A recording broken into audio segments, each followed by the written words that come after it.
Praise the lord. మన రక్షకుడు విమోచకుడు యేసయ్య శక్తి కలిగిన నామమున ఈ రోజున ఉపవాస వాక్య ధ్యానమునకు ప్రతి ఒక్కరికి మన రక్షకుని పేరిట ప్రైజ్ ద లార్డ్. మన ఒడిదుడుకుల జీవితంలో మనము యాకోబులాగా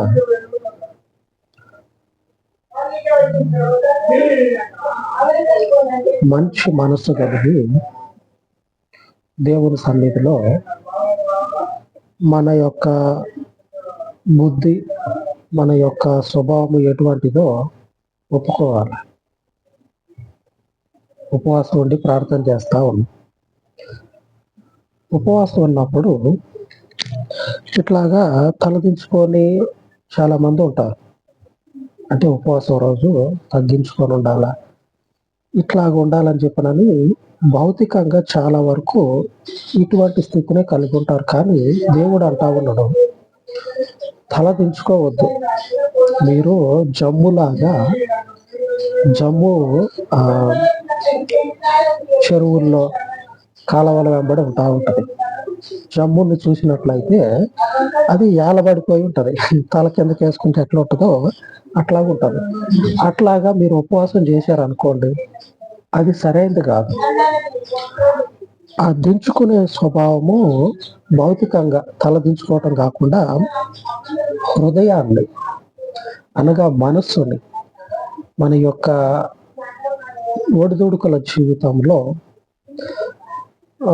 ఆయనకు మనము ఇలాగా తగ్గింపు స్వభావం అనేది ఉంటే, విరిగినటువంటి హృదయము, నలిగిపోయినటువంటి మనస్సుతోటి ఆయన సన్నిధిలో ఉంటే ఆ ఉపవాస ప్రార్థన మన ప్రభువు వింటాడు. ఆ ఉపవాస ప్రార్థన మన ప్రభువు వింటాడు. ఆయన కోరుకునేది కూడా అదే. కనుక యాకోబు లాంటి ఆ స్థితిని కలిగి ఉండాలి. ఒకసారి యాకోబు జీవితాన్ని మనము ధ్యానించుకుందాము. ఒక పక్కేమో యాకోబు అంటే మోసగాడని, మరొక పక్కేమో యాకోబు అంటే ఇదిగో ఇట్లాంటి వాడని చెప్పనని చెప్పుకున్నాం. ఆ మనుషునిలోనే మరొక స్వభావం ఉంది. యాకోబుకి మరొక స్వభావం ఉంది.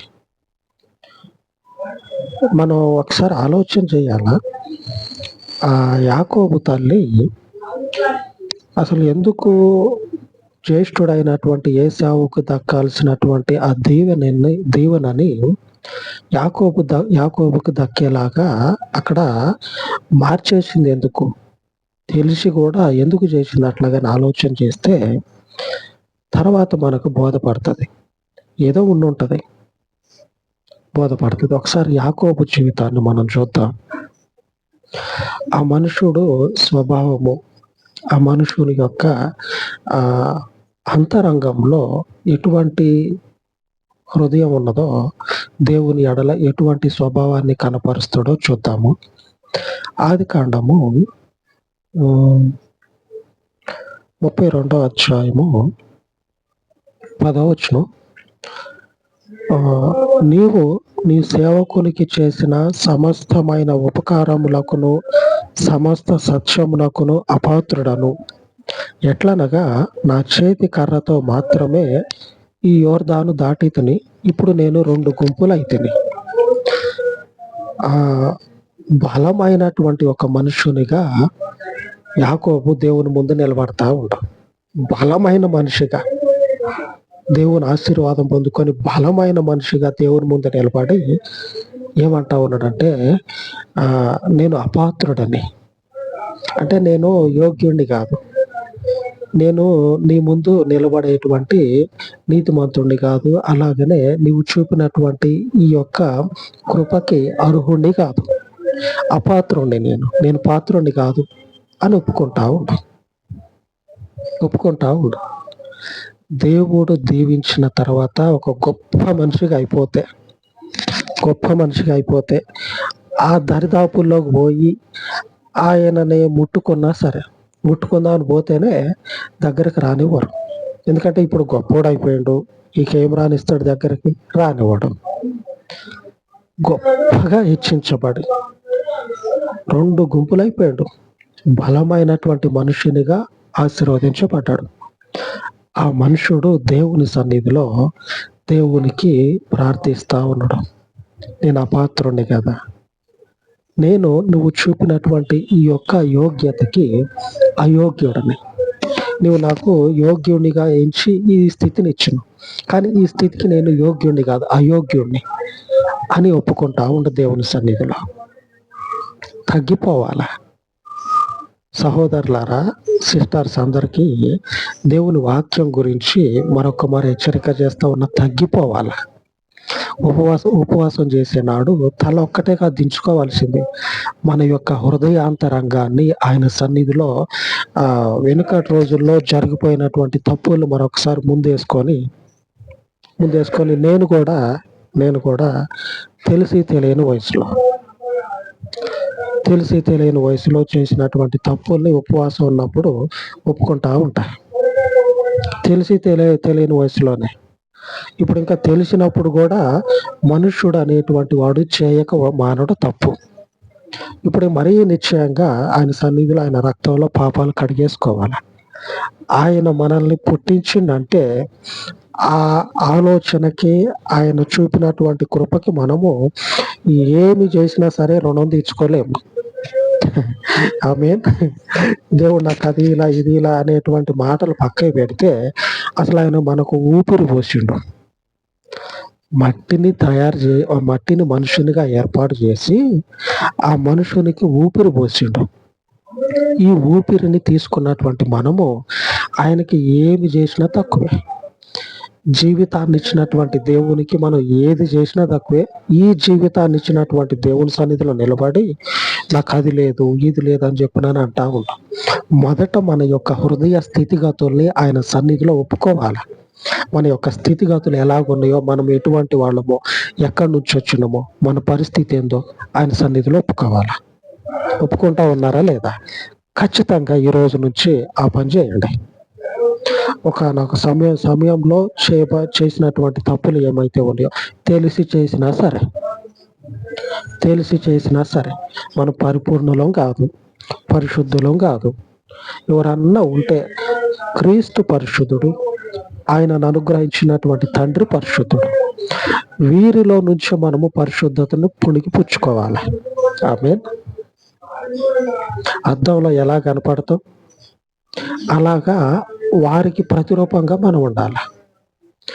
ఆ ప్రతిరూపంగా ఉండే ముందు మనకున్నటువంటి పాపాలన్నిటినీ కడిగేసుకుంటా, మనం ఎంత లోకంలో జీవించినా నీతిగా ఏదో ఒక నేరం అనేది మోపక దేవుడు ఏదో ఒక నేరం మోపక మానడు. ఎందుకంటే ఈ లోకమే పాపములో నడుస్తూ ఉంది.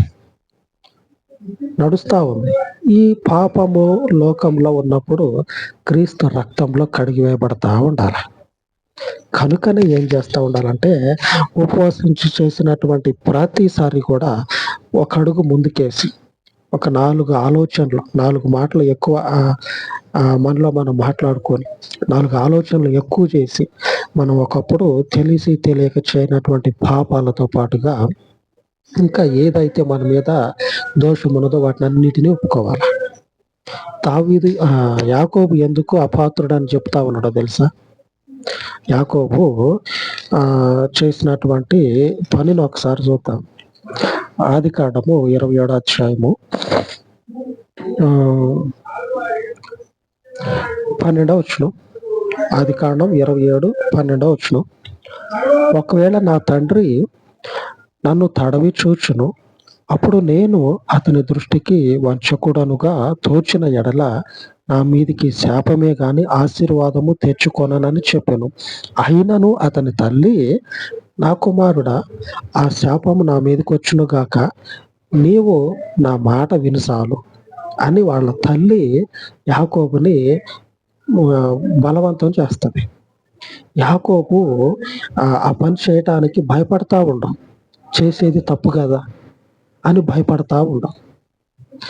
ఆ తప్పు పని చేయటానికి భయపడతా ఉన్నటువంటి మనుషుడు వాళ్ళ అమ్మతోటి తప్పు 1-2 సార్లు ఆలోచన చేసి వాళ్ళ అమ్మతో ఈ మాటలు అంటాడు. ఈ మాట ఇట్లాగ అంటా ఉంటాడు, ఇది చేసేది మనం తప్పు, ఒకవేళ దొరికిపోయినా అనుకో, ఏదో ఇక మేలు కోసం పోతే కీడెంబడొచ్చినట్లు నాకు ఆశీర్వాదం వస్తుంది అనుకొని పోతే శాపం వస్తుందేమో, వద్దని చెప్పానంటే వారి తల్లి అంటది, యాకోబు తల్లి అంటది, నా కుమారుడా, అటువంటి కీడు ఏదన్నా ఉంటే అది నా మీదకే రావాలి, నీ మీదకి వద్దు, కాబట్టి నువ్వు అని బలవంతం చేస్తే యాకోబు ముందడుగేస్తాడు. దేవుని దగ్గరకు వచ్చి ఇదే విషయాన్ని ఒప్పుకుంటా ఉండు. అన్నది అది, ఆ దేవుని అన్నది ఎంతగా కుమిలిపోయి ఉంటాడు ఒకసారి ఆలోచన చేయండి. మొట్టమొదట్లో ఇటువంటి స్వభావం ఉన్న మనిషి, అటువంటి మనుషుడు ఆశీర్వాదంలోనికి దిగి ఆశీర్వాదం పొందుకొని చివరికి వచ్చాలకే ఆ దీవెన పొందుకున్నటువంటి మనుషుడు దేవుని సన్నిధిలో నిలబడి బలహీన ఆ పరిస్థితిని బట్టి ఒకసారి జ్ఞాపకం చేసుకుంటా ఉన్నాడు. నేను ఎట్లాంటి పరిస్థితిలో ఎట్లాగ తప్పు చేశా అని జ్ఞాపకం చేసుకుంటా, మొదట మనం చదువుకున్నాం కదా, నువ్వు చూపినటువంటి కృపకి, నువ్వు నాకు ఇచ్చినటువంటి ఈ దీవెనకి, సమస్త సత్యానికి నేను అపాత్రుడని, నేను పాత్రుడిని కాదు అపాత్రుడనే అని ఒప్పుకుంటా ఉన్నాం. ఇప్పుడే ఇంతగా ఒప్పుకుంటా ఉన్నాడు కదా, ఒకసారి వెనక్కి తిరిగి చూస్తే ఆ మనుషుని ఆ వెనుక జీవితం అంతా కూడా ఎన్ని సందర్భాల్లో తప్పు చేశా అనేటువంటి ఆ పశ్చాత్తాపము మనిషిని పిండేసి ఉంటుంది. ఒకసారి ఆలోచన చేయండి. భయం ఉన్నటువంటి మనుషుడు ఎప్పుడు భయంతో బతుకుతూనే ఉంటాడు. దేవుడు అంటే భయం ఉన్న మనుషుడు ఎప్పుడు భయంతో బతుకుతూనే ఉంటాడు. ఈ మనుషుడు మొదట్లో తప్పు చేస్తున్నా అని భయపడ్డాడు, చివరిలోకి వచ్చాలకే తప్పు చేసినా అని ఒప్పుకుంటా ఉన్నాడు. మరి ఈ మధ్య కాలంలో ఎంతగా దేవుణ్ణి బట్టి దేవుని సన్నిధిలో కుమిలిపోయి ఉండాలా, ఎంతగా కుమిలిపోయి ఉండాలా. దేవుని ప్రమాణము మనకి ఈరోజు ప్రమాణం చేసి చెప్తా ఉంది. ఈ రోజున ఉపవాస వాక్య ధ్యానంలో భాగంగా కీర్తనల గ్రంథము 34:18 చూసినట్లయితే,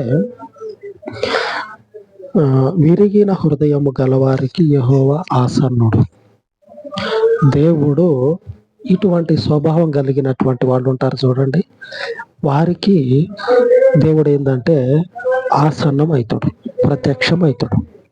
ఆ తర్వాత దేవుడు యాకోబును దర్శించి, నీ పేరు ఇక మీదట ఇశ్రాయేలు, అంటే దేవునితో కొట్లాడే మనిషి, దేవునితో యుద్ధానికి దిగే మనిషి.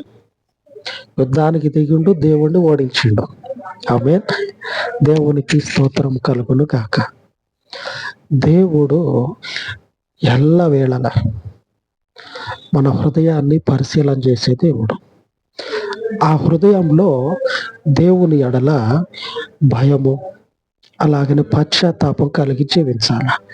రక్త మాంసాలు ఉన్నటువంటి శరీరము చివరికి మాయమైపోతుంది. ఆయన అనుగ్రహించినటువంటి ఆత్మ ఆయన సన్నిధిలో నిలబడుతుంది. అప్పుడు ఈ పశ్చాత్తాపము మన తల ఎత్తుతుంది దీవించబడటానికి. ఆమేన్. పశ్చాత్తాపడి తలదించుకున్న మనిషిని దేవుడు ఏం చేస్తా ఉన్నాడంటే గడ్డం పట్టుకుని పైకి లేపుతా ఉండడం, ఇశ్రాయేలు అంటా ఉండడం. ఆమేన్. దేవునికి స్తుతి కలుగును గాక. విరిగినటువంటి హృదయంతో ఆయన సన్నిధిలో ప్రతి వారం కూడా ఉపవసిద్దాం. ఉపవాసం అనేది విరిగి నలిగినటువంటి మనస్సుతోటి ఆయన సన్నిధిలో ప్రతిసారి నిలబడతాం. ఆమేన్.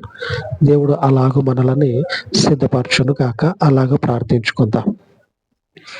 సర్వోన్నతుడా, కృప కలిగిన తండ్రి, ఈ ఉదయకాలమందు మీ సన్నిధిలో ప్రార్థిస్తూ ఉండగా, అయ్యా, చెప్పబడినటువంటి వాక్యమును నీరు కట్టి ఫలింపచేసి నీ బిడ్డలను తండ్రి దర్శించుమని, ప్రతి మనుషుని యొక్క ఆంతర్యమును ఎరిగిన పరలోకపు దేవ, వారి హృదయాలను మీ పరలోకపు వాక్యము చేత, మీ పరలోకపు రక్తము చేత కడిగి పవిత్రపరచమని, లోబడినటువంటి స్వభావమును భౌతికముగా తీసివేసి ఆత్మీయముగా తండ్రి లోబడి ఆత్మీయంగా తండ్రి హృదయంలో పశ్చాత్తాపము కలిగి ఉపవసించుటకు నీ భయభక్తులను తండ్రి నీ బిడ్డలకు అనుగ్రహించమని, యాకోబు వలె తండ్రి పశ్చాత్తాపంతో నీ సన్నిధిలో మొరపెట్టుటకు నీ బిడ్డలకు మీ కృపను కనపరచమని, సమస్తమైనటువంటి కృపలను కలగజేసే మీ పరలోకపు నామమును స్తుతించుచు కనపరచుచు కొనియాడుచు మీ పరిశుద్ధతను హెచ్చించుచు ఈ విన్నపాలన్నిటినీ కూడా మీ పాదముల యొద్ద చేర్చి మా రక్షకుడైనటువంటి ప్రభువైన యేసు నామమును ప్రార్థించి వేడుకొనుచున్నాను తండ్రి. ఆమేన్, ఆమేన్. ఉన్నతమైన మన ప్రభు కృప నిత్యము మనకు తోడై ఉండును గాక. ఆమేన్, ఆమేన్.